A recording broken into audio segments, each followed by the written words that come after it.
नमस्कार प्यारे साथियों। चलिए आज हम लोग बात करेंगे। अगला टॉपिक हमारा मृदा विज्ञान, सॉइल साइंस के बारे में बात करेंगे कि मृदा विज्ञान क्या होता है या सॉइल साइंस क्या होता है, इसके बारे में हम लोग चर्चाएं करेंगे। चलिए देखते हैं मृदा विज्ञान को। तो मृदा विज्ञान के हम लोग अगर डेफिनेशन को देखना चाहेंगे, ठीक है, इसके परिभाषा को देखना चाहेंगे, इसका परिभाषा बोलता है the soil is a dynamic natural body having three dimensional structure which are the composed of minerals and organic materials as well as living form in which plants grow। तो कहने का मतलब ये हो रहा है यहाँ पर कि मृदा एक प्राकृतिक पिंड है। मृदा क्या है? एक प्राकृतिक पिंड है। सबसे पहले नंबर पर बात करते हैं, यहाँ पर ये बोला जा रहा है कि मृदा क्या है? एक प्रकार की प्राकृतिक पिंड है। ठीक है, मृदा क्या है? नेचुरल बॉडी है। मृदा एक प्राकृतिक पिंड है जो क्या होता है? थ्री डायमेंशनल स्ट्रक्चर होता है इसका, मतलब ये त्रिविमीय स्ट्रक्चर पाया जाता है, तीन विमीय स्ट्रक्चर पाया जाता है जिसमें बहुत सारे मिनरल्स पाए जाते हैं, बहुत सारे खनिज पदार्थ पाए जाते हैं, साथ ही साथ ऑर्गेनिक मटेरियल्स पाया जाता है जो हमारे पौधों के जिंदा रहने के लिए क्या है? आवश्यक है, जिसमें पौधे नेचुरली रूप से क्या होते हैं? पाए जाते हैं। इसी को हम लोग क्या कहेंगे? मृदा कहेंगे। तो मृदा एक प्राकृतिक पिंड है।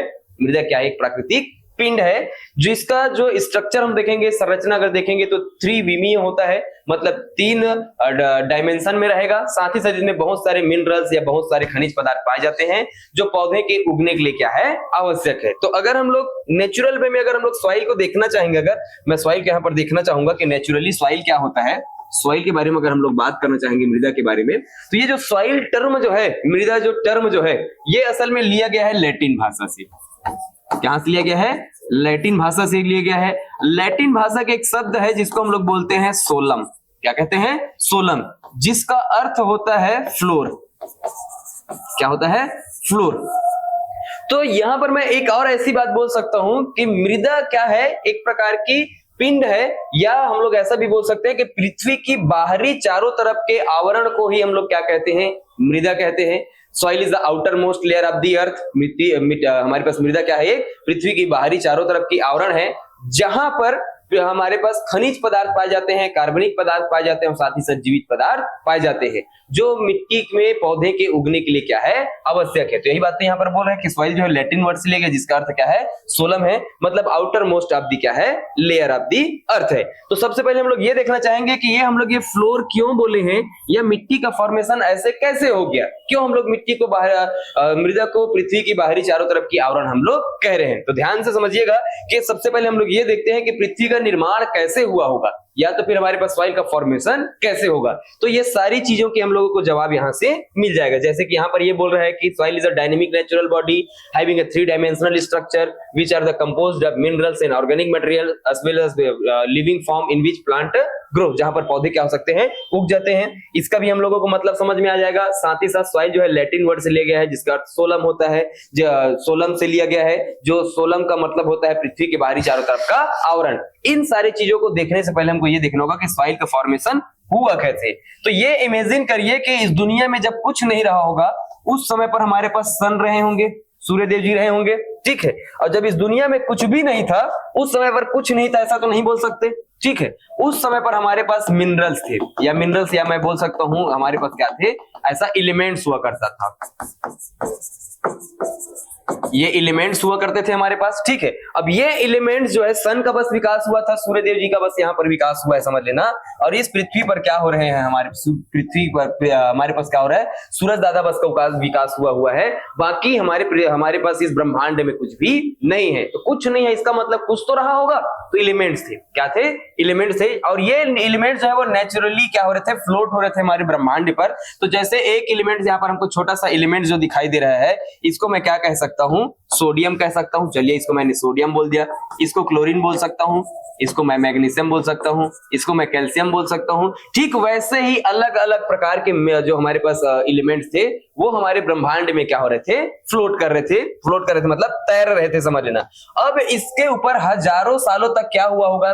इसके ऊपर हजारों सालों तक सूर्य के प्रकाश पड़े होंगे। तो जब भी किसी पदार्थ के ऊपर सूरज की रोशनी पड़ती है, सूरज की रोशनी उसके ऊपर आता है तो वो गर्म हो जाएगा, और गर्म होने के बाद हमको ये पता है कि उसकी केमिकल एंड फिजिकल प्रॉपर्टी दोनों को क्या कर लेता है, चेंज कर लेता है, अपनी भौतिक एवं रासायनिक दोनों गुण को क्या कर लेता है, बदल देता है। तो यहाँ पर जो एलिमेंट्स था, ये एलिमेंट्स के भौतिक एवं रासायनिक गुणों में परिवर्तन होने लगा। तो परिवर्तन होकर के क्या बनाएगा, जब दो एलिमेंट्स आपस में मिलेंगे, जब दो एलिमेंट्स या दो से अधिक एलिमेंट्स आपस में मिलेंगे तो स्वाभाविक सी बात है कि वहां पर मिनरल बनाएगा।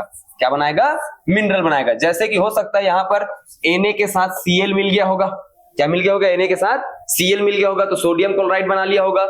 हो सकता है वहां पर कैल्शियम के साथ हमारे पास क्या जुड़ गया होगा, कार्बन जुड़ गया होगा, ऑक्सीजन जुड़ गया होगा तो कैल्शियम कार्बोनेट बना लिया होगा। क्या बना लेगा, कैल्शियम कार्बोनेट, जिसको हम लोग चूना भी बोल सकते हैं। तो यार नमक बना सकता है, चूना बना सकता है, ऐसे बहुत सारे हमारे पास क्या हो गए, मिनरल्स का फॉर्मेशन हो गया। तो जब उसके केमिकल प्रॉपर्टी चेंज हुई तो अपने फिजिकल प्रॉपर्टी को भी क्या कर लिया, चेंज कर लिया। तो इसके ऊपर भी तो सूरज दादा की रोशनी पड़ा होगा।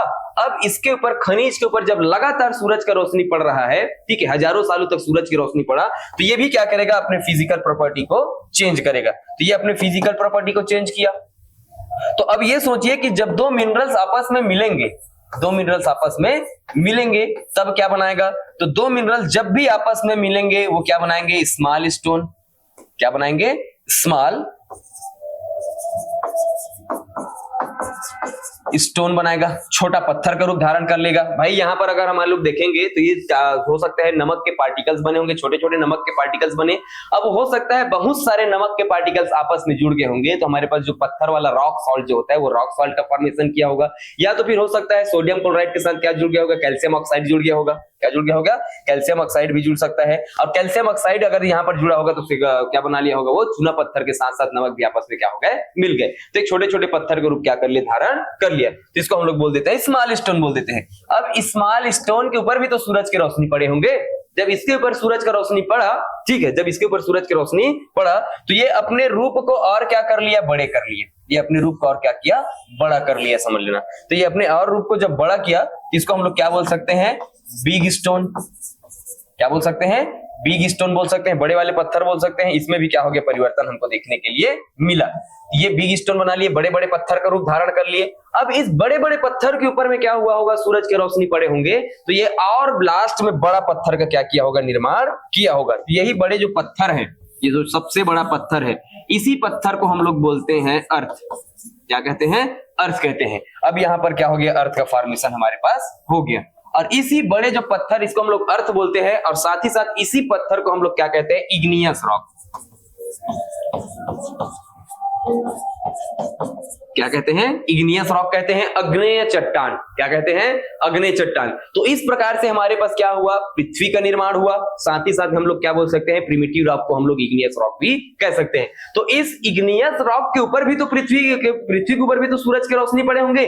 अब यहाँ पर हमारे पास जोड़ने के लिए कुछ भी नहीं है। पहला नंबर का इक्वेशन तो हमारा खत्म हो गया, जोड़ने के लिए अब यहाँ पर कुछ भी नहीं है। तो जब अब पृथ्वी के ऊपर सूरज की रोशनी पड़ा होगा, चलिए यहाँ पर हम लोग देखते हैं, सेकंड नंबर के पेज पर देखते हैं।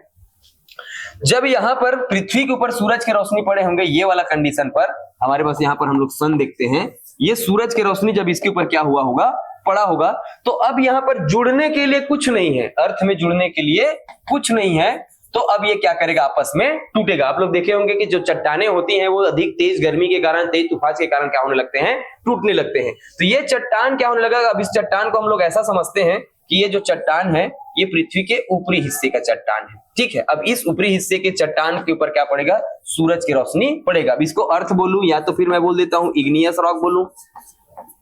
क्या बोलूं, इग्नियस रॉक बोलूं, अग्नेय चट्टान बोलूं। अब इस अग्नेय चट्टान के ऊपर जब सूरज की रोशनी पड़ा होगा और हो सकता है यहां पर बारिश हुए होंगे, तो ये चट्टाने क्या होने लगेंगे, आपस में फर्दर टूटने लगेंगे। क्या होने लगेंगे, टूटने लगेंगे। और टूट करके नीचे की तरफ जाकर के क्या होने लगेगा, डिपॉजिट होने लगेगा। तो पहली साल सूरज की रोशनी पड़े और सूरज की रोशनी पड़ने के कारण ये टूटे, और टूट करके आने के बाद हो सकता है कि ये पहला नंबर यहाँ पर हम लोगों को लेयर दिखाई दे, यहाँ पर आकर के वो जमा हो जाए, यहाँ पर आकर के क्या हो जाए, जमा हो जाए। दूसरे साल फिर से क्या हुआ होगा, यहाँ पर सूरज की रोशनी पड़ा होगा, फिर से चट्टान टूटे होंगे और ये पानी के द्वारा बह करके फिर से आकर के यहाँ पर क्या बनाया होगा, एक लेयर बनाया होगा। दूसरे साल फिर से टूटा होगा, फिर से एक लेयर आकर के जमा होगा। तीसरे साल फिर से टूटा होगा, तीसरे साल आकर के फिर से एक क्या बनाया होगा, यहाँ पर लेयर ये बनाया होगा। तो डिफरेंट टाइप के यहाँ पर क्या बना लिया, लेयर बना लिया। और यहाँ पर वर्षा भी हो रहा है, समझ लेना क्या हो रहा है, वर्षा भी हो रहा है। यहाँ पर सूरज की रोशनी भी पड़ रहे हैं और साथ साथ बारिश भी हो रहा है। तो बारिश होने के कारण और साथ ही साथ यहाँ पर सन के हीट पड़ने के कारण ये चट्टान टूट रहा है और टूटने के कारण डिपॉजिट होकर के यहाँ पर जमा हो रहा है। तो जब किसी चट्टान का निर्माण सेडिमेंटेशन के थ्रू होता है, जमने के कारण होता है, किसके कारण होता है, जमने के कारण होता है, तब उसको हम लोग कहते हैं सेडिमेंट्री रॉक। क्या कह देंगे, सेडिमेंट्री रॉक। सेडिमेंट्री रॉक, ये मैंने इसको सेडिमेंट्री रॉक बोल दिया। और ये तो हमारे लिए प्रिमिटिव रॉक है ना। प्रिमिटिव रॉक मतलब बहुत पुराना चट्टान है जिसको हम लोग क्या बोले हैं, इग्नियस रॉक बोले हैं। तो इस सेडिमेंट्री रॉक के ऊपर भी तो सनलाइट पड़े होंगे, इस सेडिमेंट्री रॉक के ऊपर भी क्या हुआ होगा, हमारे पास सूरज की रोशनी पड़े होंगे, या किसी और अन्य कारणों से क्या हो सकता है, ये सेडिमेंट्री रॉक भी टूट सकता है। और जब बिना पानी के ही आकर के किसी जगह पर ये क्या हो जाए, जमा हो जाए, बिना पानी के कारण ही आकर के यहाँ पर क्या हो जाए, जमा हो जाए, एक लेयर आकर के जमा हुआ, ठीक है। सेडिमेंट्री रॉक टूट रहा है और आकर के यहाँ पर क्या बना रहा है, हमारे पास कोई दूसरा रॉक बना रहा है, ये एक और लेयर आकर के यहाँ पर जमा हो गया। अगला नंबर पर एक और लेयर आकर के यहाँ पर क्या हो जाएगा, जमा हो जाएगा। मतलब ये फिर से क्या बनाएगा, एक चट्टान बनाएगा और उस चट्टान का नाम होता है, उसको हम लोग क्या बोलते हैं, मेटामॉर्फिक रॉक। क्या बोलेंगे, मेटामॉर्फिक रॉक। ये मेटामॉर्फिक रॉक बना लिया। तो हो सकता है ये इग्नियस रॉक से, यहां से ध्यान से समझिएगा, इग्नियस रॉक से सेडिमेंट्री रॉक का फॉर्मेशन होता है। इग्नियस रॉक से क्या बनता है, सेडिमेंट्री रॉक बनता है, और सेडिमेंट्री रॉक से फिर क्या बनता है, मेटामॉर्फिक रॉक बनता है। क्या बनता है, मेटामॉर्फिक रॉक बनता है। या तो फिर इग्नियस रॉक से डायरेक्ट मेटामॉर्फिक रॉक भी बन सकता है। इग्नियस रॉक से डायरेक्ट क्या बन सकता है, मेटामॉर्फिक रॉक बन सकता है। जब ये इग्नियस रॉक टूटेगा और पानी के कारण जमा हो जाएगा तब उसको हम लोग सेडिमेंट्री रॉक कहेंगे। और अगर इग्नियस रॉक टूटा और पानी के अलावा किसी दूसरे माध्यम से जाकर के एक जगह पर इकट्ठा हो जाएगा तो उसको हम लोग क्या कहेंगे, मेटामॉर्फिक रॉक कहेंगे। या सेडिमेंट्री रॉक टूटे और एक जगह पर जाकर के जमा हो जाएगा तो उसको हम लोग क्या कहेंगे, मेटामॉर्फिक रॉक कहेंगे, रूपांतरित चट्टान हम लोग इसको कहेंगे। अब इन रूपांतरित चट्टान में भी परिवर्तन होगा, इस रूपांतरित चट्टान में भी क्या होगा, रूपांतरण होगा। और रूपांतरण होने के बाद ये 3 प्रकार के पार्टिकल साइज में टूट जाएगा। और वो पार्टिकल साइज, ये सबसे जो बड़ा पार्टिकल साइज होता है इसको हम लोग कहते हैं सैंड। क्या कहते हैं, सैंड। उससे जो छोटा पार्टिकल होता है उसको हम लोग कहते हैं क्या, सिल्ट। और उससे छोटा पार्टिकल्स होता है इसको हम लोग क्या कहते हैं, क्ले पार्टिकल्स। क्या कहते हैं, क्ले पार्टिकल। और इन तीनों को एक साथ मिला करके हम लोग कहते हैं मिनरल। क्या कहते हैं, मिनरल। अब ये जो मेटामॉर्फिक रॉक है वो 3 प्रकार के पार्टिकल्स में टूटेंगे, सैंड, सिल्ट और क्ले के रूप में टूटेंगे। और टूटने के बाद पृथ्वी के चारों तरफ क्या हो जाएंगे, बिखर जाएंगे। और पृथ्वी के चारों तरफ जब बिखरेंगे तो यही क्या बनाएंगे, सॉइल का फॉर्मेशन करेंगे। अब ये मान के चलिए हमारे पास एक पृथ्वी है। अब इस पृथ्वी के चारों तरफ जो एक लेयर पाया जाएगा, ठीक है, पृथ्वी के चारों तरफ क्या पाया जाएगा, लेयर पाया जाएगा। सामान्यतः 3 लेयर ही पाए जाते हैं, समझ लेना। तो इसके बाहर आउटर मोस्ट ये जो लेयर है, हमको यहाँ पर का जो लेयर दिखाई दे रहा है, इसी को हम लोग क्या कहते हैं, सॉइल कहते हैं। क्या कहते हैं, सॉइल कहते हैं। क्योंकि यहीं पर चट्टान बहुत ज्यादा मात्रा में है और चट्टान टूटेगा और चट्टान टूटने के बाद यहाँ पर चारों तरफ पर आकर के क्या हो जाएगा, बिखर जाएगा, मिनरल्स बना लेंगे और इसी को फिर हम लोग क्या कहेंगे, सॉइल कहेंगे। तो यहाँ पर सॉइल को क्या बोला जा रहा है कि outermost layer of the earth, पृथ्वी की बाहरी चारों तरफ की क्या है, एक लेयर है। पृथ्वी की बाहर की चारों तरफ की प्रकार की क्या है, एक लेयर है। पृथ्वी के चारों तरफ की क्या है, आवरण है, जिसमें पौधा को उगने के लिए उचित परिस्थितियां पाई जाती है, या जिसमें पौधा को उगने के लिए उचित परिस्थितियां पाई जाती है। तो इसको हम लोग क्या कहेंगे, सॉइल कहेंगे। और इस सॉइल पर बहुत ज्यादा मात्रा में मिनरल्स वगैरह, या हम लोग देखेंगे कि दूसरा और कोई मटेरियल भी क्या हो सकता है, पाया जा सकता है। तो सबसे पहले यहाँ पर क्वेश्चंस को देखते हैं कि क्वेश्चंस क्या क्या हो सकते हैं। अब यहां से पहला नंबर का क्वेश्चन आप लोगों से पूछेगा कि क्या क्वेश्चन पूछेगा कि सॉइल का अर्थ का फॉर्मेशन किसके कारण हुआ है। Formation of earth is due to, formation of earth is due to, question करते हुए चलेंगे, फिर फर्दर हम लोग सॉइल साइंस देखेंगे ही। Formation of earth is due to. अभी इस डायग्राम को देख करके बताइए कि अर्थ का फॉर्मेशन किसके कारण हुआ है। तो यहां पर हम लोग देखेंगे कि एलिमेंट्स जो है कभी भी एलिमेंट्स के फॉर्म में नहीं पाया जाता है, ठीक है। अभी जितने सारे हम लोग एलिमेंट्स देखना चाहेंगे वो सारे के सारे एलिमेंट जो है वो सिंगल फॉर्म में नहीं है, सारे के सारे एलिमेंट्स किसी न किसी के साथ क्या कर चुके हैं, फ्यूजन कर चुके हैं, जुड़ चुके हैं। कैल्शियम भी क्या हो चुका है, कैल्शियम ऑक्साइड बना चुका है, नाइट्रोजन भी N2 बना चुका है, ऑक्सीजन भी क्या बना चुका है, O2 बना चुका है। मतलब कोई भी एलिमेंट सब सिंगल फॉर्म में देखने के लिए नहीं मिलेगा। तो ये पहले नंबर के एरिया को हम लोग एलिमेंट्स को क्या कर दें, स्किप कर दें, क्योंकि वो देखने के लिए ही नहीं मिलता है। तो यहां पर देखने से ये समझ में आता है कि ये जो अर्थ का फॉर्मेशन हुआ है खनिजों के आपस में जुड़ने के कारण हुआ है, खनिजों के आपस में जुड़ने के कारण हुआ है। तो फॉर्मेशन ऑफ अर्थ इज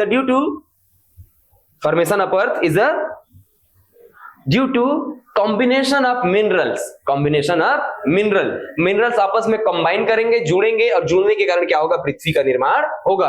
अब पृथ्वी को ही हम लोग इग्नियस रॉक कहते हैं। जो प्रिमिटिव अर्थ था हमारा, ठीक है, जिस समय पर पृथ्वी का निर्माण हो रहा था उसी समय पर इग्नियस रॉक का भी क्या हो रहा था, निर्माण हो रहा था। मतलब इग्नियस रॉक का भी निर्माण किससे हुआ है, खनिजों से हुआ है। इग्नियस रॉक का निर्माण खनिजों से हुआ है भी मैं बोल सकता हूं, और पृथ्वी का निर्माण भी खनिजों के कारण हुआ है मैं बोल सकता हूं। ये पहला नंबर का क्वेश्चन हुआ। दूसरा नंबर पर हम लोग देखेंगे कि अब हमारे पास सॉइल का फॉर्मेशन कैसे हो रहा है। तो ये हमारे पास मिट्टी है भैया, ठीक है, ये हमारे पास क्या है, मिट्टी है। अब मिट्टी का निर्माण कैसे हो रहा है, तो मिट्टी का निर्माण हो रहा है चट्टानों के आपस में टूटने के कारण। इग्नियस रॉक टूटा सेडिमेंट्री रॉक में, सेडिमेंट्री रॉक टूटा मेटामॉर्फिक रॉक में, देन मेटामॉर्फिक रॉक फर्दर टूट रहा है सैंड सीट एंड क्ले के पार्टिकल में। और यही सैंड सील्ट क्ले के पार्टिकल्स जब एक साथ ज्वाइंट हो जाते हैं तो इसी को हम लोग क्या कहते हैं, सॉइल कहते हैं। तो formation of soil is due to weathering of rocks, ठीक है, formation of soil is due to weathering of rocks. दो इंपॉर्टेंट क्वेश्चंस हैं यहां पर कि हमारे पास मृदा का निर्माण हुआ है चट्टानों के आपस में टूटने के कारण, चट्टानों के आपस में टूटने के कारण। दो क्वेश्चन हुआ। तीसरा नंबर के क्वेश्चन अब यहां से आप लोगों को यहां से रॉक से भी पूछा जा सकता है, चट्टानों से भी पूछा जा सकता है। जो हमारे पास तीन प्रकार की रॉक देख सकते हैं, ठीक है। अब यहां से पूछेगा कि which of the following rock is a crystal in nature, इनमें से कौन सा एक चट्टान है जो क्रिस्टल के फॉर्म में रहता है, बहुत ज्यादा ठोस रूप में रहता है। तो ये तीन चट्टान है हमारे पास, अग्नेय चट्टान, ठीक है, तलछटी चट्टान, और एक हमारे पास रूपांतरित चट्टान, igneous rock, metamorphic rock, then हमारे पास सेडिमेंट्री रॉक्स। तो यहां पर देख करके मेरे को ये बताइए कि कौन सा चट्टान हमारे लिए क्या होगा, कठोर होगा। तो हमको देखने से पता चल जाता है कि ये इग्नियस रॉक का फॉर्मेशन हुआ था बहुत अधिक तापमान के कारण। छोटे छोटे चट्टान थे हमारे पास, बड़े बड़े चट्टान थे, वो अधिक तापमान के कारण गर्म हुए, लावा बनाया, मैग्मा बनाया, और मैग्मा बना करके एक बहुत बड़ा जो चट्टान बनाया हुआ है उसी के हम लोग क्या कहते हैं, इग्नियस रॉक कहते हैं। तो ड्यू टू ये हाई टेम्परेचर के कारण इसका फॉर्मेशन हुआ है, अधिक तापमान के कारण इसका फॉर्मेशन हुआ है, इसलिए ये जो चट्टान है इग्नियस रॉक जो है वो कैसा होगा, crystal in nature. Copy pen लेकर के बैठेंगे हमारे क्लास में और लिखते हुए चलेंगे, ठीक, हम एक एक लाइन लिखवाएंगे नहीं। तो यहां पर हम लोग देखेंगे कि इग्नियस रॉक जो होता है वो क्या होता है, क्रिस्टल इन नेचर का होगा, क्रिस्टल के फॉर्म में पाए जाएंगे। और एक क्रिस्टल के फॉर्म में चुकी है इसलिए क्या कहलाएगा, कठोर चट्टान। क्या कहलाएगा, कठोर चट्टान। अब दूसरा नंबर के क्वेश्चन पूछेगा, ठीक है, ये ऐसा क्वेश्चन है कि इसको आप लोग कॉपी में बाजू में लिख करके रख सकते हैं, कभी भी पेपर में पूछा जा सकता है, ठीक है। यहां पर हम लोग देखेंगे, अब यहां पर हम लोग को कैसा दिखाई दे रहा है कि which of the following rocks is a layered, ठीक है, इनमें से कौन सा चट्टान जो होता है परतदार होता है। तो देख करके देखिए कि पहले सला करके जमा हुआ एक परत बनाया, दूसरा सला करके जमा हुआ दूसरा परत, तीसरे सला करके जमा हुआ तीसरा परत, चौथे सला करके जमा हुआ चौथा परत। मतलब ये जो चट्टान है सेडिमेंट्री रॉक जो है और मेटामॉर्फिक जो रॉक है ये परतदार होती है, परतदार हो सकता है। तो ये दोनों चट्टान जो होंगे वो लेयर्ड रॉक होंगे। और देन हमारे पास जो इग्नियस रॉक है वो कैसा रहेगा हमारे लिए, वो क्रिस्टल इन फॉर्म में होगा। कैसा होगा, क्रिस्टल फॉर्म में होगा, कठोर हीरे के जैसे बहुत ज्यादा कठोर फॉर्म में हमको देखने के लिए मिलता है। दो इंपॉर्टेंट क्वेश्चन हो गया। तीसरा इंपॉर्टेंट क्वेश्चन के बारे में बात करते हैं कि which of the following rock does not have any type of fossil, इनमें से कौन से चट्टान में किसी भी प्रकार की जीवाश्म नहीं पाया जाता है। तो अब मेरे को ये बताइए कि क्या सेडिमेंट्री रॉक्स में जीवाश्म पाया जाएगा, कि क्या हमारे पास मेटामॉर्फिक रॉक में जीवाश्म पाया जाएगा, कि इग्नियस रॉक में जीवाश्म हमारे लिए पानी देखने के लिए मिलता है। तो चूंकि भैया हमारे पास जो इग्नियस रॉक है इसका फॉर्मेशन हुआ है अर्थ के फॉर्मेशन के साथ साथ, पृथ्वी जिस समय बन रहा था उसी समय इसका निर्माण हो गया है, तो इसमें सड़े गले पदार्थ जीवाश्म कैसे पाया जा सकता है, वहां पर फॉसिल किसी भी प्रकार का पाया नहीं जा सकता। लेकिन इसे जब पृथ्वी का फॉर्मेशन हो गया है उसके बाद सेडिमेंट्री रॉक बन रहा है, उसके बाद मेटामॉर्फिक रॉक बन रहा है। मतलब इन दोनों चट्टानों में जीवाश्म पाए जाने की भरपूर संभावनाएं हैं, जबकि इग्नियस रॉक पर किसी भी प्रकार के किसी भी प्रकार के हमको फॉसिल देखने के लिए नहीं मिलेगा, किसी भी प्रकार के जीवाश्म देखने के लिए नहीं मिलेगा। तो ये 3, 4, 5 क्वेश्चन जो है आपको देखने के लिए पेपर में मिल सकते हैं, ठीक है। तो यहां पर हमको देखने से ये बात पता चल रहा है कि पृथ्वी के बाहरी चारों तरफ के आवरणों को हम लोग क्या कहते हैं, मृदा कहते हैं। और इस मृदा का निर्माण होता है पृथ्वी के जो चट्टान है वो चट्टानों के आपस में टूटने के कारण। तो ये अभी हमारे पास ऊपर का चट्टान टूट रहा है, पृथ्वी की ऊपरी सतह का चट्टान टूट रहा है, जिसके कारण हमारे पास सॉइल का फॉर्मेशन हो रहा है, जिसके कारण क्या हो रहा है, सॉइल का फॉर्मेशन हो रहा है। इसके कारण जब इस प्रकार के जब चट्टान टूटते हैं, ऊपर के जब हमारे पास चट्टान टूटते हैं, पृथ्वी के आउटर मोस्ट लेयर के जब चट्टान टूटते हैं, तो जनरली लेटेराइट सॉइल बनता है। क्या बनता है? लेटेराइट सॉइल का फॉर्मेशन होता है जब ऊपर के चट्टान क्या होते हैं, टूटते हैं जनरली। फिर हम लोग देखेंगे हमारे पृथ्वी के नीचे हिस्से पर भी तो चट्टान पाया जाता है। चलिए देखते हैं नीचे हिस्से पर क्या रहता है। अगर हम लोग सॉइल के प्रोफाइल को खोल करके देखेंगे, चलिए खोल करके देखते हैं सॉइल के प्रोफाइल को। तो सॉइल के प्रोफाइल को अगर मैं खोल करके देखूंगा तो ये ऊपर वाला जो हिस्सा रहता है, ठीक है, ये बहुत पतला लेयर रहता है, ठीक है, जिसको हम लोग ओ होरिजन कहते हैं। इसके नीचे वाले लेयर में जा करके देखते हैं तो हमको क्या दिखाई देता है, ए होरिजन दिखाई देता है। चलिए मैं कलर भी चेंज कर देता हूं। ये हमारे लिए क्या है, ए होरिजन है, जहां पर हम लोग क्या करते हैं, खेती किसानी करने का काम करते हैं। Top most of minerals horizon भी हम लोग इसको कहते हैं। 2 लेयर हो गया। तीसरे नंबर के लेयर में हम लोग जा करके देखेंगे तो ये इसको हम लोग कहते हैं ई होरिजन। क्या कहते हैं? ई होरिजन कहते हैं। अब इस ई होरिजन में मैक्सिमम लीचिंग ऑकर होता है। जो पोषक तत्व होते हैं वो पोषक तत्व नीचे की तरफ आकर के क्या हो जाते हैं, लीच डाउन हो जाते हैं। देन नेक्स्ट नंबर पर जाकर के हम लोग देखेंगे तो हमको बी होरिजन दिखाई देते हैं। कैसा होरिजन? बी होरिजन दिखाई देता है। ये हमको बी होरिजन यहाँ पर दिखाई देगा, ठीक है, जहां पर एक्युपाइड हो जाते हैं जितने सारे हमारे पास लीचिंग मिनरल्स आते हैं, वो सारे के सारे मिनरल्स क्या हो जाते हैं, इकट्ठे हो जाते हैं। देन उसके नीचे और अगर हम लोग जा करके देखना चाहेंगे तो उसके नीचे और जा करके देखते हैं तो हमको दिखाई देता है आर होरिजन। क्या दिखाई देता है? R horizon. और इस आर होरिजन में क्या होते हैं, वेदरिंग टाइप ऑफ रॉक्स जो है वो पाए जाते हैं सामान्यतः। और उसके नीचे अगर हम लोग जा करके देखें तब हमको ऐसे बड़े बड़े चट्टाने देखने के लिए मिलती हैं और बड़े बड़े हम लोगों को रॉक्स देखने के लिए मिलता है। अब अगर इसको मैं बोल दूं, एक हमारे पास क्या बोल दूं मैं इसको अगर मैं बोलता हूं क्या कि ये हमारे लिए क्या है, सॉइल की प्रोफाइल है। अब अगर इसमें मैं क्रॉप लगाना चाहूंगा तो ये हमारे पास क्रॉप लगा हुआ है, ठीक है, ये इसके क्या है हमारे को, चलिए पत्ती सत्ती देखने के लिए मिल जाता है, जो भी पत्ती वगैरह है वो हमको देखने के लिए मिलता है। अब हम लोग यहाँ पर देखेंगे कि पृथ्वी के नीचे की तरफ जैसे जैसे हम लोग जा रहे हैं वैसे वैसे क्या हो रहा है, जो पार्टिकल साइज है वो बढ़ते जा रहे हैं। पार्टिकल साइज क्या होते जा रहा है, बढ़ते जा रहा है। सबसे पहले हम लोग देखेंगे ये नंबर पर हम लोग देखते हैं ये वाला ऊपर वाला जो येलो कलर के आपको दिखाई दे रहे हैं, ये येलो कलर के ओरिजिन्स को हम लोग बोलते हैं ओ होरिजन्स। क्या बोलते हैं? ओ होरिजन्स। तो ओ होरिजन्स में रहता है ऑर्गेनिक मटेरियल।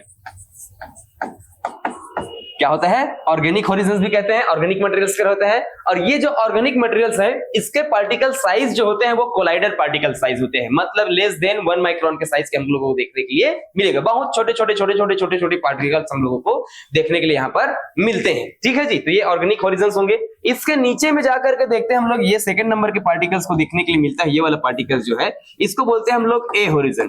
क्या कहते हैं? ए होरिजन। ये होता है टॉप मोस्ट, क्या होता है, टॉप मोस्ट मिनरल्स पार्ट होता है, टॉप मोस्ट मिनरल होरिजन है ये, टॉप मोस्ट मिनरल्स है, जिसको हम लोग किस नाम से जानते हैं, ए होरिजन्स के नाम से जानते हैं, ठीक है। यहां पर मतलब हमारे पास जितने सारे जो खनिज है, sand silt then clay particles हैं, वो हमको देखने के लिए मिलते हैं ए होरिजन्स में। और इसी ए होरिजन्स में क्या होता है, हमारे पौधे के जड़ क्षेत्र जो है वो रहते हैं। अब इस जड़ क्षेत्र में भैया बहुत सारे हमारे पास मिनरल्स भी पाए जा सकते हैं, पोषक तत्व भी यहाँ पर बहुत सारे पाए देखने के लिए हम लोगों को मिल सकता है। और यही पोषक तत्व क्या होता है, जब यहाँ पर बारिश होगा, यहाँ पर क्या होगा, बारिश अगर हुए तो बारिश होने के कारण यहाँ पर पानी आएगा और पानी आने के बाद इस मिट्टी को क्या कर देगा, भिंगा देगा। और जब इस मिट्टी को भिंगा रहा होगा तो पोषक तत्व भी नीचे की तरफ आएंगे और पोषक तत्वों के साथ पानी के साथ साथ ये पोषक तत्व भी यहाँ से क्या होने लगते हैं, नीचे की तरफ जाने लगते हैं। तो जहां से लीचिंग होता है, पानी के साथ साथ पोषक तत्व भी जिस लेयर से चले जाते हैं, पौधे के जड़ क्षेत्र से नीचे चले जाते हैं, उस लेयर को हम लोग कहते हैं ई होरिजन। तो ये हमको आगे जाकर के देखने के लिए मिलेगा, कौन सा, ई होरिजन देखने के मिलेगा, ये अगला नंबर ई होरिजन। तो ये यहाँ पर लीचिंग ज्यादा होगा। फिर दिन हम लोग यहाँ पर आकर के देखते हैं तो ये पोषक तत्व जो है वो ज्यादा नीचे नहीं जा पाता है। यहाँ पर आकर के देखेंगे तो एक ऐसा लेयर पाया जा रहा है, जिस लेयर में जाकर के हम लोग देखेंगे तो यहाँ पर पोषक तत्व आकर के क्या हो जाता है, एक्युमुलेट हो जाता है, इकट्ठा हो जाता है। और जिस जगह पर इकट्ठा होता है उस होरिजन्स को हम लोग कहते हैं B for ball, B horizons कहते हैं। इसी को कभी कभी हम लोग सब सॉइल के नाम से भी जानते हैं, अधोमृदा के नाम से भी हम लोग जानते हैं। तो नीचे जा रहे हैं तो हमारा सॉइल का पार्टिकल्स बड़ा हो रहा है, सॉइल का पार्टिकल्स क्या हो रहा है, बड़ा हो रहा है। देन हम लोग नीचे और जाकर के देखेंगे तो हमको दिखाई देता है आर होरिजन। कौन सा, आर होरिजन। अब इस आर होरिजन में हम लोगों को वेदरिंग टाइप ऑफ रॉक्स दिखाई देता है, मतलब यहाँ पर मुरुम दिखाई देगा। क्या दिखाई देगा, मुरुम दिखाई देगा। पेरेंट मटेरियल्स जहां पर मिट्टी भी है और हमको मुरुम भी दिखाई दे सकता है, तो यहाँ पर पार्टिकल साइज और बड़ा रहेगा। और इसके नीचे जाकर के देखते हैं तो यहाँ पर हम लोगों को बड़े बड़े क्या दिखाई देने लगता है, इसको हम लोग सी होरिजन बोलेंगे। इसके नीचे सॉरी हाँ सी होरिजन बोलेंगे। और यहाँ पर जाकर के देखेंगे क्या दिखाई देगा हम लोगों को, आर होरिजन दिखाई देगा। अब इस आर होरिजन में क्या होता है, रॉक्स होता है, बड़े बड़े चट्टान रहेंगे। क्या रहेंगे, बड़े बड़े चट्टान रहेंगे। और इन्हीं चट्टानों के बीच पर क्या पाया जाता है, फिर पानी पाया जाता है। इन्हीं चट्टानों के बीच पर क्या रहता है, पानी रहता है। पानी कहां से आता है, ऊपर से हमारे पास इनफिल्ट्रेट होगा, परकोलेट होगा, फिर लीचिंग होगा। देन लीचिंग होने के बाद जो ग्रेविटेशनल वाटर है, गुरुत्वाकर्षण का जो जल है, वही हमारे पास सॉइल के नीचे पर आकर के हमको देखने के लिए मिलेगा। तो यहाँ पर पानी रहेगा। अब खेत से हमको पानी ऊपर उठाना होता है, तो खेत से पानी ऊपर उठाने के लिए हम लोग क्या करते हैं, खेत से पानी ऊपर उठाने के लिए हम लोग क्या करते हैं, यहाँ पर बोर की खुदाई कर देते हैं। यहाँ पर हम लोग क्या कर देंगे, बोर की खुदाई करेंगे। और यहाँ से जो पानी निकलेगा फर्दर उसी का उपयोग हम लोग क्या कर लेते हैं, पीने के लिए या किसी दूसरे उपयोग में हम लोग उसको ला सकते हैं। मतलब इस नीचे में भी बहुत बड़े बड़े चट्टान होते हैं। मैं ये बताना चाह रहा हूं आप लोगों को कि पृथ्वी की सतह के नीचे भी क्या रहता है, बहुत ही बड़े बड़े हमको चट्टान देखने के लिए मिलता है। अब ये चट्टान भी तो टूट सकता है, और ये चट्टान टूटने के कारण भी क्या होगा, हमारे पास सॉइल का फॉर्मेशन होगा। भाई फर्दर अभी हम लोग यहाँ पर ये देख रहे थे कि ये ऊपर का चट्टान टूट रहा है, पृथ्वी के ऊपर के चट्टान टूट रहे हैं, तब तो हमारे पास सॉइल का फॉर्मेशन हो ही रहा है, सैंड सिल्ट तो क्ले बन ही रहा है। लेकिन ये जो नीचे का चट्टान है ये भी टूट सकता है, जिसके कारण फर्दर फिर से क्या हो सकता है, सॉइल का फॉर्मेशन हो सकता है। अब टूटेगा कैसे, चलिए देखते हैं कैसे तोड़ते हैं नीचे के चट्टान को। ठीक है, तो इस नीचे के चट्टान को तोड़ने के लिए हमको पृथ्वी की लेयर को समझना होगा। तो बचपन में हम लोग पढ़े थे कि पृथ्वी को हम लोग क्या कर सकते हैं, जब काट करके देखेंगे तो 3 अलग अलग लेयर हम लोगों को क्या होगा, दिखाई देगा। 3 अलग अलग लेयर दिखाई देगा हमको पृथ्वी को जब हम लोग काट करके देखेंगे तो। ठीक है, तो ये पहला लेयर हम लोगों को मिल गया। फिर हमको ये दूसरा नंबर का जो लेयर दिखाई देता है, ये हमको दूसरा नंबर का लेयर दिखाई देगा। चलिए तब तक आप लोग नाम सोच लीजिए, इन तीनों लेयर को किस किस नाम से जानते हैं। ये तीसरा नंबर का लेयर, दूसरा नंबर का लेयर मिल गया। फिर हमको फर्दर मिलता है ये तीसरा नंबर का लेयर। अब इस तीसरे नंबर के लेयर को किस नाम से जानते हैं, चलिए नाम सोचो, जल्दी जल्दी सोचो, क्या नाम कहेंगे। भाई पृथ्वी को काट करके देखेंगे तो 3 लेयर दिखाई देगा।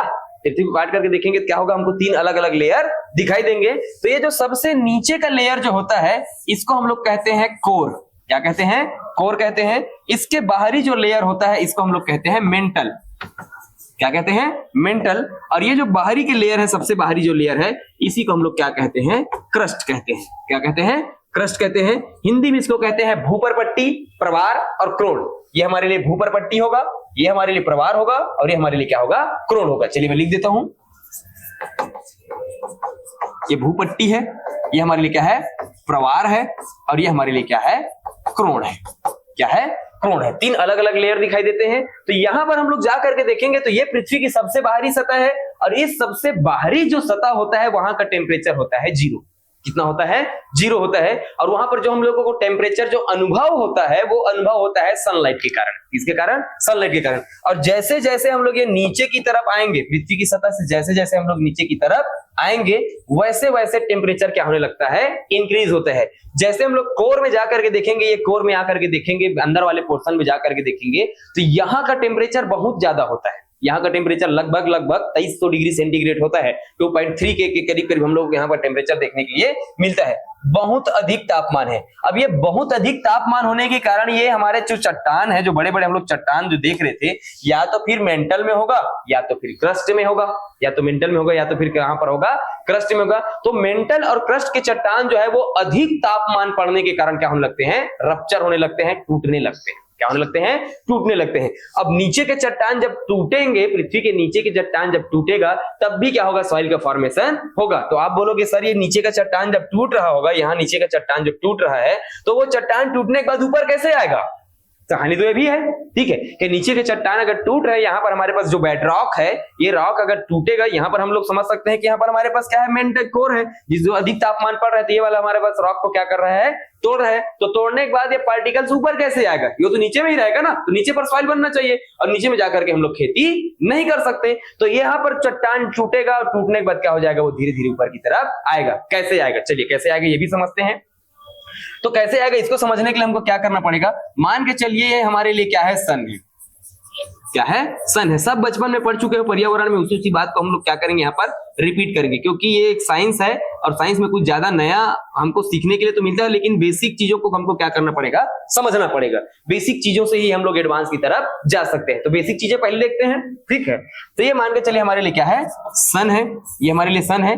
अब इस सन के चारों तरफ चक्कर लगा रहा है हमारा अर्थ, ये हमारे लिए अर्थ क्या कर रहा है, चारों तरफ ये चक्कर काट रहा है। तो ये जब चारों तरफ चक्कर काट रहा है, गोला गोला चक्कर काट रहा है, और साथ ही साथ अपना भी ये चक्कर काट रहा है, तो अपने ध्रुव पर भी घूम रहा है और साथ ही साथ वो पृथ्वी के चारों तरफ भी क्या कर रहा है, चक्कर काट रहा है। तो जब किसी वस्तु को गोला गोला घुमाया जाता है, ध्यान से समझिएगा, ये पृथ्वी क्या हो रहा है, गोला गोला घूम रहा है भाई, अपना भी चक्कर ऐसे काट रहा है और उसके साथ साथ वो सूरज के चक्कर भी काट रहा है। ये कहानी हमको पहले से पता है, ठीक है।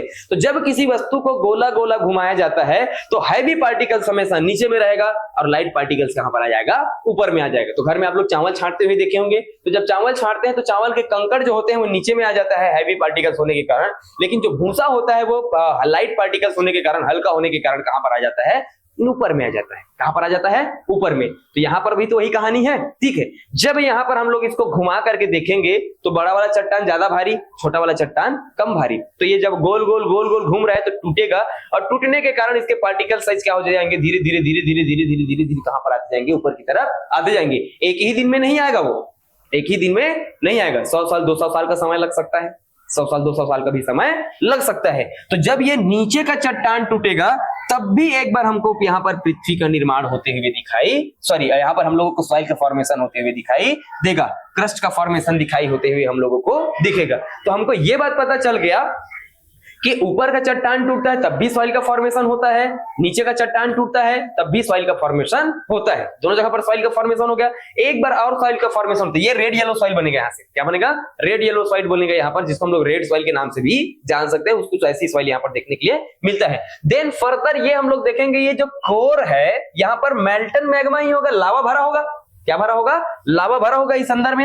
अब ये जब लावा भरा हुआ है, कभी कभी क्या होता है, ये ऊपर का जो प्रेशर है, क्रस्ट का जो प्रेशर है, ये प्रेशर कम हो जाता है, प्रेशर क्या हो जाता है, कम हो जाता है। और कम होने के कारण जितने सारे इसमें मैग्मा भरा हुआ है, लावा भरा हुआ है, जितना सारा लावा भरा हुआ है वो सारे के सारे लावा बाहर निकल जाते हैं, सारे के सारे लावा क्या हो जाएंगे, बाहर निकल जाएंगे। अब ये जब ये लावा बाहर निकलता है, इसी को हम लोग बोलते हैं वॉल्केनिक रिएक्शन। क्या बोलते हैं, वॉल्केनिक रिएक्शन बोल सकते हैं। वॉल्केनिक मतलब ज्वालामुखी फटेगा, क्या फटेगा, ज्वालामुखी फटता है। और ज्वालामुखी फटने के कारण अपने बाहर में बहुत सारे वो क्या निकालेगा, लावा निकालेगा, ठीक है। लावा मतलब मैग्मा निकालेगा।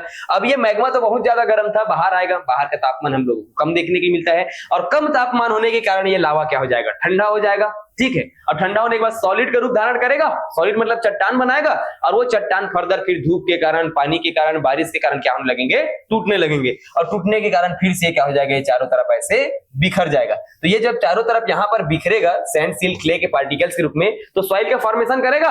अब सॉइल का फॉर्मेशन कर रहे हैं मतलब हमारे लिए सॉइल का फॉर्मेशन हो रहा है। मतलब 3 प्रकार से हम लोग सॉइल बनते हुए देख सकते हैं। अगर हमारे पास अगर ऊपर का चट्टान टूटता है तब भी सॉइल का फॉर्मेशन होता है, नीचे का चट्टान टूटता है, सॉइल के अर्थ के नीचे वाला चट्टान टूटता है तब भी सॉइल का फॉर्मेशन होता है। या तो एक बार हमारे पास क्या होगा, वॉल्केनिक रिएक्शन होगा, ज्वालामुखी फटेगा, तब भी हमारे पास सॉइल का फॉर्मेशन होगा। और वॉल्केनिक रिएक्शन के कारण जो सॉइल का फॉर्मेशन होता है उसे हम लोग बोलते हैं ब्लैक सॉइल। क्या कहते हैं, ब्लैक सॉइल कहते हैं, काली मिट्टी कहते हैं। और यह काली मिट्टी सबसे ज्यादा मात्रा पर कहां पर पाया जाता है, महाराष्ट्र में पाया जाता है। जब ये काली मिट्टी बाहर निकलता है, सॉरी मैग्मा बाहर निकलता है, इसका काला रंग होता है टाइटेनिफेरस मैग्नेटाइट के कारण। किसके कारण, टाइटेनिफेरस मैग्नेटाइट के कारण। असल में एक मिनरल्स होता है, ठीक है, उस मिनरल में टाइटेनिफेरस मैग्नेटाइट ज्यादा मात्रा में पाया जाता है, जिसके कारण इसका रंग काला हो जाता है, काला रंग का हो जाता है। तो हम लोग यहाँ पर देखें कि पृथ्वी का निर्माण, सॉरी हमारे पास सॉइल का फॉर्मेशन जो है वह जनरली 3 प्रकार से होता है। कितने प्रकार से,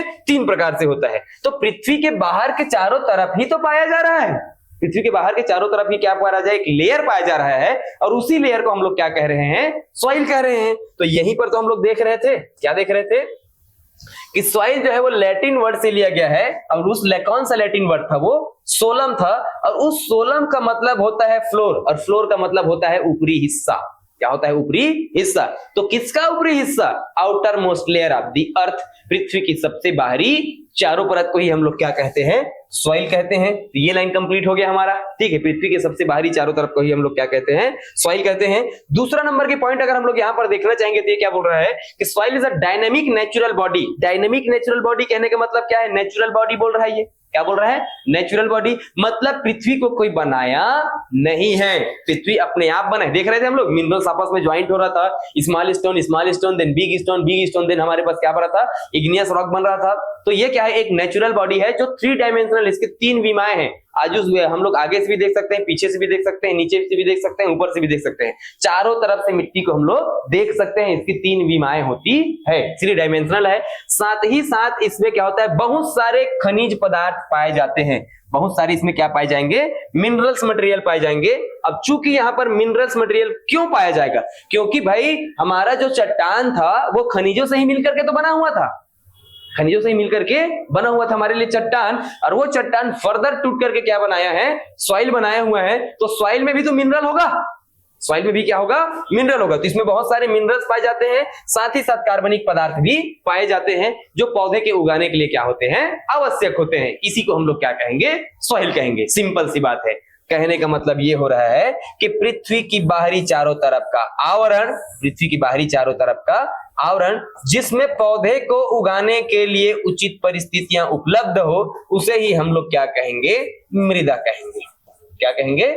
मृदा कहेंगे। अब इस मृदा में 3 बातों का होना अति आवश्यक है। कौन कौन सी बातों का होना अति आवश्यक है? पहला नंबर पर बोल रहा है कि यहां पर होना चाहिए पहले नंबर पर मिनरल, दूसरा नंबर पर होना चाहिए ऑर्गेनिक मैटर। क्या होना चाहिए? ऑर्गेनिक मैटर होना चाहिए, ये ऑर्गेनिक मैटर हो गया। और तीसरे नंबर पर हमको देखने के लिए मिलना चाहिए क्या? Living material. ये लिविंग मटेरियल होना चाहिए। अब ये लिविंग मटेरियल क्या है? माइक्रोब्स, सूक्ष्म जीव। क्या है? सूक्ष्म जीव। तो जब तक हमारे सॉइल पर सूक्ष्म जीव नहीं होंगे तब तक वो ऑर्गेनिक मटेरियल को सड़ाने, कैसे सड़ेगा? वो ऑर्गेनिक मैटर सड़ नहीं पाया जाएगा, ठीक है। तो ऑर्गेनिक मैटर भी होना चाहिए, माइक्रोब्स भी होना चाहिए, बैक्टीरिया, जीवाणु, विषाणु जो भी है वो सब पाया जाना चाहिए। और साथ ही साथ यहाँ पर सैंड, सिल्ट, क्ले के रूप में भी कुछ फॉर्म में पाया जाना चाहिए। इसको हम लोग कहेंगे क्या? सॉइल कहेंगे। तो यहाँ तक मैं समझता हूँ आप लोगों को समझ में आ गया होगा कि सॉइल का फॉर्मेशन कैसे होता है और सॉइल हम लोग किसको कहेंगे। देन फर्दर आकर के हम लोग आगे की तरफ देखेंगे कि ये सॉइल को अगर हम लोग स्टडी करना चाहेंगे तो स्टडी कैसे करें? स्टडी कैसे करें? तो सॉइल की स्टडी करने के लिए हमारे पास 2 ब्रांचेस होती हैं, 2 इसके शाखाएं होती हैं। और वो दोनों शाखा के बारे में हम लोग क्या करेंगे? फर्दर फिर बातें करेंगे। तो पहला नंबर का जो शाखा होता है उसको हम लोग बोलते हैं बेसिक सॉइल साइंस। ये बेसिक सॉइल साइंस है। क्या है? बेसिक सॉइल साइंस है। इस बेसिक सॉइल साइंस में हम लोग पढ़ते हैं सॉइल जियोलॉजी। क्या पढ़ते हैं? सॉइल जियोलॉजी पढ़ेंगे, सॉइल केमिस्ट्री पढ़ेंगे, सॉइल फिजिक्स पढ़ेंगे, सॉइल जियोग्राफी पढ़ेंगे, देन सॉइल मॉर्फोलॉजी पढ़ेंगे। एक अलग अलग जो साइंटिस्ट होंगे वो सब अलग अलग प्रॉपर्टी के बारे में क्या करेंगे? यहाँ पर स्टडी करेंगे। पर एग्रीकल्चर पॉइंट ऑफ व्यू से हमारे लिए इंपॉर्टेंट नहीं है। एग्रीकल्चर पॉइंट ऑफ व्यू से हमको इंपॉर्टेंट देखने के लिए मिलता है अप्लाइड सॉइल साइंस, जिसको हम लोग बोलते हैं व्यवहारिक मृदा विज्ञान। व्यवहारिक मृदा विज्ञान ये हमारे लिए इंपॉर्टेंट है। तो इसमें जो हमारे पास फादर ऑफ सॉइल साइंस जो थे, फादर ऑफ सॉइल साइंस, मृदा विज्ञान के जो जनक है हमारे, उसको बोलते हैं हम लोग क्या? वीवी डाकुचेव जी जो थे, ठीक है। ये वीवी डाकुचेव जी ने क्या किया था? हमको पेडोलॉजी के बारे में बताया था। और वो पेडोलॉजी क्या कहलाता है कि इस the study of the origin, कि पृथ्वी का निर्माण कैसे हुआ है। ठीक है, अभी हम लोग देख रहे थे कि पृथ्वी का निर्माण कैसे हुआ है, द स्टडी एंड ओरिजिन। ठीक है, आपका पृथ्वी का निर्माण कैसे हुआ है, उसका क्लासिफिकेशन, कितने प्रकार से उसको हम लोग बांट सकते हैं सॉइल को। ठीक है, देन उसका क्या कर सकते हैं हम लोग? डिस्क्रिप्शन, कहां कहां पर किस किस प्रकार से मिट्टियां पाई जाती है, इसका स्टडी करना क्या कहलाता है? Pedology. The study of origin, हमारे मिट्टी का विकास कैसे हुआ है, उसका क्लासिफिकेशन, कैसे कैसी टाइप की मिट्टियां पाई जाती है, उसका क्लासिफिकेशन कर सकते हैं, वर्गीकरण कर सकते हैं। और साथ ही साथ वहां पर डिस्क्रिप्शन, कि उसके बारे में डिटेल नॉलेज, उसके बारे में डिटेल नॉलेज का अध्ययन करना ही क्या कहलाता है? पेडोलॉजी कहलाता है। तो ये हो सकता है हमारे लिए थोड़ा बहुत इंपॉर्टेंट हो, परंतु बहुत ज्यादा इंपॉर्टेंट नहीं है। बहुत ज्यादा इंपॉर्टेंट नहीं है ये हमारे लिए, क्योंकि यहाँ पर कहीं पर भी पौधों के बारे में रिलेशन में बात नहीं किया जा रहा है। अब मेरे को पृथ्वी का निर्माण कैसे हुआ है उससे क्या लेना देना, कहां पर कौन सी मिट्टी पाई जाता है उससे क्या लेना देना, उसकी प्रॉपर्टी के बारे में मेरे को क्या लेना देना। मैं तो किसान हूं, मैं तो ये चाहूंगा कि मेरे पास जो मिट्टी है उस मिट्टी पर पौधा अच्छा से अच्छा उगना चाहिए, चाहे उसका कलर लाल रहे, पीला रहे, नीला रहे, मुझे उससे कोई मतलब नहीं है। फार्मर तो यही सोचेगा। तो हमको पेडोलॉजी से क्या मतलब है कि उसका ओरिजिन कैसे हुआ है, कि उसका वर्गीकरण कैसे करेंगे, कि उसके हम लोग डिटेल नॉलेज, हमको उससे कोई मतलब नहीं है। हमको मतलब है भैया किससे? इडेफोलॉजी से। किससे मतलब है? इडेफोलॉजी से। तो क्या बोल रहा है edaphology? The study of the various property of the soil in relation to growth and nutrition and yield of the crop. हम लोग मिट्टी के विभिन्न प्रॉपर्टी के बारे में अध्ययन करेंगे कि मिट्टी की कलर क्या होता है, मिट्टी की टेम्परेचर कितना होता है, मिट्टी की पोरोसिटी कितना होती है, इन सारी चीजों का अध्ययन करेंगे। किसके संबंध में अध्ययन करेंगे हम लोग? किसके संबंध में? Yield of crop. ठीक है, हम लोग प्लांट की ग्रोथ, न्यूट्रिशन, प्लांट की ग्रोथ होना चाहिए, उसको पोषक तत्व तो मिलेगा कि नहीं मिलेगा। साथ ही साथ जब हम लोग फसल के संबंध में किसी मृदा का अध्ययन करते हैं तब उसको हम लोग क्या कहेंगे?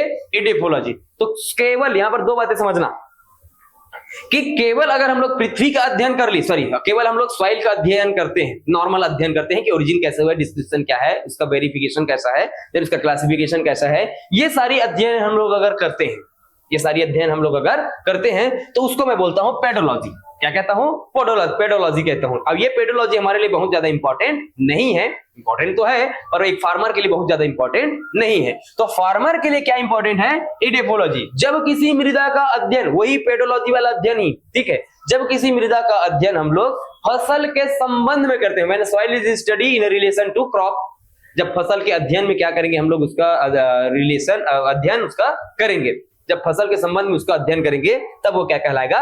इडेफोलॉजी। तो there are two branches of science, soil science, basic soil science, then applied soil science, then applied soil science is also two branches। एक हम लोग देखेंगे पेडोलॉजी और एक क्या देखेंगे हम लोग? Edaphology. Where edaphology is the most important for crop production point of view, या हम लोग बोल सकते हैं agriculture point of view. Agriculture के लिए क्या होता है? ये बहुत ही ज्यादा इंपॉर्टेंट होता है। अब फर्दर अगर हम लोग सॉइल साइंस की स्टडी करेंगे तो इसी के बारे में पढ़ेंगे, इडेफोलॉजी को ही हम लोग क्या करेंगे? पढ़ेंगे कि सॉइल साइंस क्या होता है। ठीक है, तो ये सॉइल का फॉर्मेशन कैसे हुआ, ओरिजिन कैसे हुआ, क्लासिफिकेशन कैसे हुआ, इन सारी चीजों की हम लोग यहाँ पर बातें अगले नंबर पर करेंगे। तो चलिए देखते हैं क्या बोलना चाह रहा है। तो अगर हम लोग सॉइल को देखना चाहेंगे तो इसके अगर हम लोग कंपोनेंट को देखना चाहें, किसको देखना चाहें?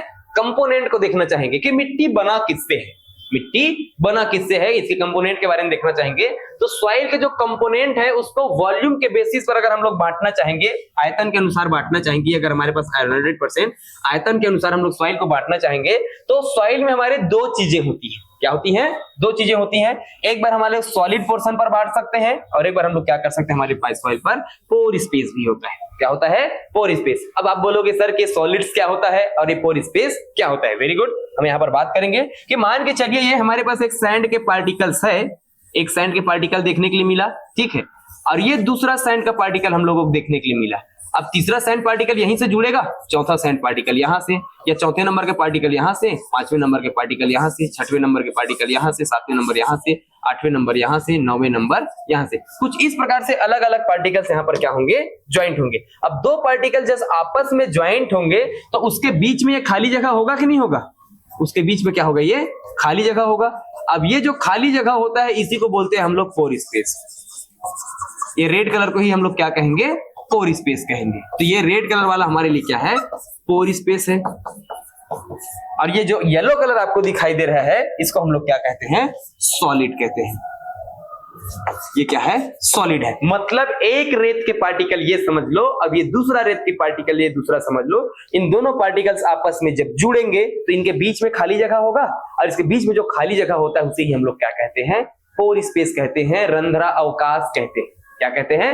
रंध्रावकाश कहते हैं। तो अगर हमारे सॉइल में वॉल्यूम के बेसिस पर हम लोग अगर देखना चाहेंगे, ये अगर हमारे पास सॉइल है इसको वॉल्यूम के बेसिस पर अगर हम लोग देखना चाहेंगे तो यहां पर क्या होता है? 50% जो है वो सॉलिड होगा, 50% क्या होगा? सॉलिड है। और ये 50% हम लोगों को क्या देखने को मिलेगा? पोर स्पेस देखने को मिलेगा। क्या देखने को मिलेगा? पोर स्पेस देखने को मिलेगा। तो क्या हमारे सॉइल पर जो सॉलिड्स हैं, हमारी मिट्टी पर जो सॉलिड हमको दिखाई दे रहा है वो सॉलिड में क्या हमारे पास सैंड सिल्ट क्ले मिनरल्स ही होंगे? नहीं। तो इस सॉइल पर क्या होता है? लगभग हमारे पास यहां पर देखेंगे 45% क्या होता है? मिनरल। क्या रहता है? मिनरल्स रहते हैं, जिसको हम लोग खनिज बोले हैं। सैंड सिल्ट और क्ले के पार्टिकल्स होंगे। क्या होंगे? सैंड सिल्ट और क्ले के पार्टिकल्स होंगे। बाकी यहाँ पर जो 5% हमारे पास जो बच रहा है ये होता है ऑर्गेनिक मैटर, जिसको हम लोग बोलते हैं कार्बनिक पदार्थ। क्या कहते हैं? कार्बनिक पदार्थ होगा हमारे पास 5%। देन फर्दर ये जो हमारे पास 50% जो हिस्सा बचा हुआ है, इसको हम लोग बांट सकते हैं 25% और कितने परसेंट में? 25% पर। तो ये जो 25% जगह है, इसको हम लोग बोलते हैं माइक्रोपोर। क्या बोलते हैं? माइक्रोपोर। और ये जो 25% हिस्सा है, इसको हम लोग क्या बोलते हैं? मैक्रोपोर।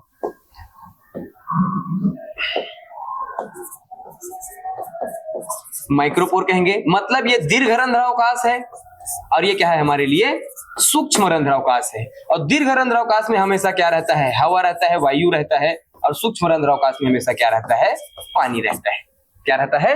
पानी रहता है। तो वॉल्यूम के बेसिस पर जाकर के हम लोग अगर किसी सॉइल का अध्ययन करेंगे तो हमको दो चीजें दिखाई देती है, एक होता है सॉलिड और एक होता है क्या हमारे लिए? पोर स्पेस। अब इस सॉलिड पोर्शन पर 45% क्या होता है? मिनरल्स मटेरियल पाए जाते हैं। मतलब यहां पर रहेगा सैंड, सिल्ट, देन क्या रहेगा हमारे लिए? क्ले के पार्टिकल्स देखने को मिलेंगे। अब ये ऑर्गेनिक मटेरियल में भाई अगर हमारे पास कोई सॉइल है, ये मिट्टी है, क्या है? मिट्टी है। अब इस मिट्टी पर कोई अगर हम लोग पौधा लगा देंगे तो ये पौधा कुछ दिन बाद सूखेगा कि नहीं सूखेगा? पौधा सूख जाएगा और सूखने के बाद यहाँ पर हमारे पास सड़ेगा कि नहीं सड़ेगा? तो सड़ने के बाद एक लेयर बन जाएगा ऊपर में। सड़ने के बाद यहाँ पर क्या बन जाएगा? एक लेयर बन जाएगा। और इसी लेयर को हम लोग कहते हैं कार्बनिक पदार्थ। क्या कहेंगे? कार्बनिक पदार्थ कहेंगे। क्या कहेंगे? कार्बनिक पदार्थ कहेंगे। ये कार्बनिक पदार्थ का एक लेयर बना लेगा। तो कार्बनिक पदार्थ के बारे में हम लोग देखना चाहेंगे, या हम लोग गोबर की खाद के बारे में बात करेंगे। तो गोबर की खाद, कार्बनिक पदार्थ, केचुआ खाद, ये जो सब है, ये सब के सब तो सॉलिड्स है ना, ठीक है, ठोस रूप में रहेंगे। तो हमारी मृदा पर सैंड, सिल्ट, क्ले भी हो सकता है सॉलिड रूप में, या उसमें हमको कार्बनिक पदार्थ भी ठोस रूप में देखने के लिए मिल सकता है। और उसके बीच में जो जगह होगा वो दो प्रकार के जगह हो सकते हैं, मैक्रोपोर हो सकता है और ये माइक्रोपोर हो सकता है। मतलब अगर दो पार्टिकल्स आपस में जुड़े और उसके बीच में जो छेद है वो मोटा बने, तो मोटा बनेगा तो उसको हम लोग क्या कहेंगे? मैक्रोपोर। क्या कहेंगे? मैक्रोपोर। दीर्घ रंध्रावकाश कहेंगे। और उसके बीच में जब पतला छेद बनेगा, उस पतला छेद को हम लोग क्या कहते हैं? माइक्रोपोर कहते हैं। और यही माइक्रोपोर क्या कहलाता है? या इसी माइक्रोपोर को हम लोग कैपिलरी कहते हैं। और उसी कैपिलरी में क्या रहता है? फिर पानी पाया जाता है। क्या पाया जाता है? पानी पाया जाता है। तो ये होता है सॉइल का कंपोनेंट। क्या होता है? सॉइल का कंपोनेंट। देन फर्दर इस कंपोनेंट को अगर हम लोग और डिटेल में जाकर के देखेंगे तो ये हमारे पास मिनरल्स दिखाई देगा, ऑर्गेनिक मैटर दिखाई देगा, देन पोर स्पेस दिखाई देगा। तो ये मिनरल्स में जनरली होता है क्या? Sand, silt, clay. और ये ऑर्गेनिक मैटर ये कहता है कि international society of soil science ये कहता है, अंतरराष्ट्रीय मृदा विज्ञान ये कहता है कि हमारे सॉइल पर होना चाहिए 5% कार्बनिक पदार्थ। कितना होना चाहिए? 5% कार्बनिक पदार्थ होना चाहिए। अगर हम लोग कार्बनिक पदार्थ के बारे में बात करेंगे, ये हम लोग अगर कार्बनिक पदार्थ के बारे में क्या किए? बात किए, तो हमारे सॉइल पर होना चाहिए कार्बनिक पदार्थ की संख्या, ठीक है, ऑर्गेनिक मैटर। ऑर्गेनिक मैटर के बारे में अगर हम लोग बात करना चाहेंगे तो international society of soil science, international society of soil science, ISSS, international society of soil science, ये कहता है कि सॉइल में कम से कम 5% क्या होना चाहिए? Organic matter. ऑर्गेनिक मैटर यहां पर हमको देखने के लिए मिलना चाहिए। मृदा में 5% कार्बनिक पदार्थ होना चाहिए। तो क्या सचमुच में हमारे पास सॉइल में 5% कार्बनिक पदार्थ होता है? नहीं। इंडियन सॉइल जो है हमारे पास, भारतीय जो मिट्टी है, यहाँ पर 5% कार्बनिक पदार्थ नहीं होती है। इंडियन सॉइल है, Indian soil have 0.5% organic matter. भारतीय मिट्टी में कितना परसेंट है? मात्र हमको यहाँ कितना देखने को मिलता है? 0.5% ऑर्गेनिक मैटर देखने को मिलता है। 0.5% ऑर्गेनिक मैटर देखने को मिलता है। मतलब ऑर्गेनिक मैटर की कंसंट्रेशन जो है या उसके कंटेंट जो है वो कम और ज्यादा हो सकते हैं। तो international society of soil science ये कहता है कि हमारे सॉइल पर 5% कार्बनिक पदार्थ होना चाहिए, जबकि इंडियन सॉइल जो होता है उसमें लगभग 0.5% ही कार्बनिक पदार्थ है। तो दूसरा नंबर का क्वेश्चन ये हो गया, क्या हो गया कि Indian soil is mainly deficient to organic matter. भारतीय मिट्टी पर क्या है? कार्बनिक पदार्थों की कमी है। भारतीय मिट्टियों पर क्या है, कार्बनिक पदार्थों की कमी है। और ये जो कार्बनिक पदार्थ का जो ये लेयर है, ये हमेशा वर्जिन सॉइल में दिखाई देगा। कहां पर दिखाई देगा, वर्जिन सॉइल में। यहां पर हम लोग देख रहे थे ना, ठीक है, ये हम लोग देख रहे थे, सॉइल की प्रोफाइल देख रहे थे। तो अगर ये खेती करने योग्य मृदा है, जहां पर हम लोग खेती करते हैं, ये मैंने ओ होरिजेंस, ऑर्गेनिक होरिजेंस बोला हुआ था, तो यहां पर ये लेयर नहीं पाया जाएगा, क्योंकि जब हम लोग क्या करेंगे, यहां पर जोताई के काम करेंगे, टिलेज ऑपरेशन के काम करेंगे, तो ए होरिजेंस और ओ होरिजेंस दोनों आपस में क्या हो जाएंगे, मिक्सअप हो जाएंगे। क्या हो जाएंगे, मिक्सअप हो जाएंगे। तो यह कभी भी हमारे पास कल्टीवेटेड फील्ड पर नहीं पाया जाएगा, ठीक है। ऑर्गेनिक होरिजेंस का जो लेयर है, ओ लेयर जो है, ये हमको ऑर्गेनिक, हमारे पास जो कल्टीवेटेड फील्ड है, यहाँ पर दिखाई नहीं देगा, रहेगा लेकिन दिखाई बिल्कुल भी नहीं देगा। तो इसको हम लोग क्या बोल सकते हैं, अगला नंबर पर, ठीक है, क्या बोल सकते हैं कि ये हमारे पास जो ऑर्गेनिक मैटर जो है, ये हमको विजिबल होगा कहां पर, फॉरेस्ट के सॉइल पर। कहां पर दिखाई देगा, फॉरेस्ट के सॉइल पर। जंगल में खेती नहीं करते, जंगल की पत्ती गिरेंगे और पत्ती गिरने के बाद हमको क्या होगा, एक लेयर के रूप में दिखाई देगा। ग्रासलैंड में घासें जो है, घास जो भूमि है, घासें जो सड़ेंगे और सड़ने के बाद एक लेयर बना लेंगे, वहां पर दिखाई दे सकते हैं। या हमारे पास नियर ऑफ लैक सॉइल, जहां पर तालाब के समीप की जो मिट्टी है या नदी के करीब की जो मिट्टी है, वहां पर जो सूक्ष्म जीव मरेंगे और वहां पर जाकर के कार्बनिक पदार्थ बना लेंगे। तो वहां पर हम लोगों को कार्बनिक पदार्थ देखने के लिए मिल सकता है। तो organic matter mainly seen in, अगला नंबर का क्वेश्चन ये हो सकता है हमारे लिए, ऑर्गेनिक मैटर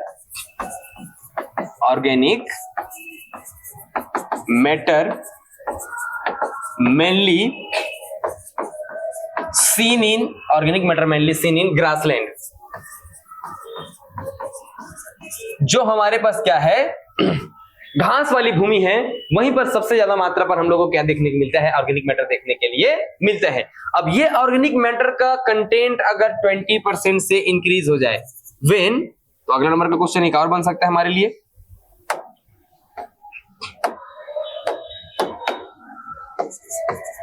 व्हेन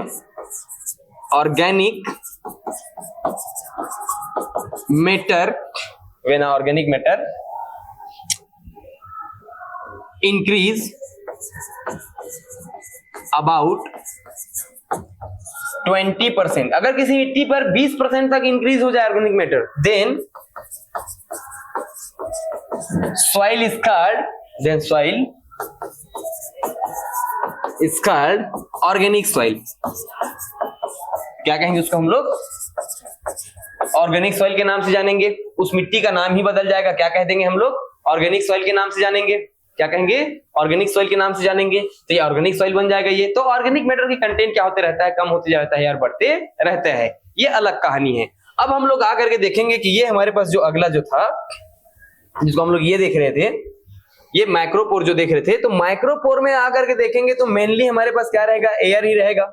माइक्रोपोर में क्या रहेगा, एयर रहेगा। और हमारे पास माइक्रोपोर जितने सारे हैं, यहाँ पर हम लोग को क्या देखने के लिए मिलेंगे, वाटर देखने के लिए मिलेंगे। क्या देखने को मिलेंगे, वाटर। तो ये एयर का भी कंसंट्रेशन हम लोगों को देखने पड़ेगा कि एटमॉस्फेरिक में एयर में कौन कौन से कंसंट्रेशन होते हैं, क्या कौन कौन से हमारे पास गैसेस पाए जाते हैं, और हमारे पास जो एयर है, सॉइल एयर है, उसमें कौन कौन से गैसेस देखने के लिए मिलता है। तो बाकी सारी गैस जो है वो सिमिलर होता है। नाइट्रोजन 78%, लगभग 78%, ऑक्सीजन 21%, तो ऑक्सीजन भी क्या होगा 21% के करीब करीब होता है। लेकिन हमारा जो वातावरण है, वहां पर हमको देखने को मिलता है कार्बन डाइऑक्साइड। तो कार्बन डाइऑक्साइड देखने को मिलता है 0.002%, ठीक है। और यहाँ 0.02% देखने के लिए मिलता है, 25% देखने के लिए मिलता है, 0.025% करीब करीब हमको देखने के लिए मिलता है। लेकिन जो सॉइल एयर है, यहाँ पर CO2 की कंसंट्रेशन क्या हो जाएगा, 0.25%। मतलब हमारे सॉइल पर क्या होता है, कार्बन डाइऑक्साइड की कंसंट्रेशन ज्यादा होता है। लगभग 10% कार्बन डाइऑक्साइड की कंटेंट यहाँ पर ज्यादा होता है।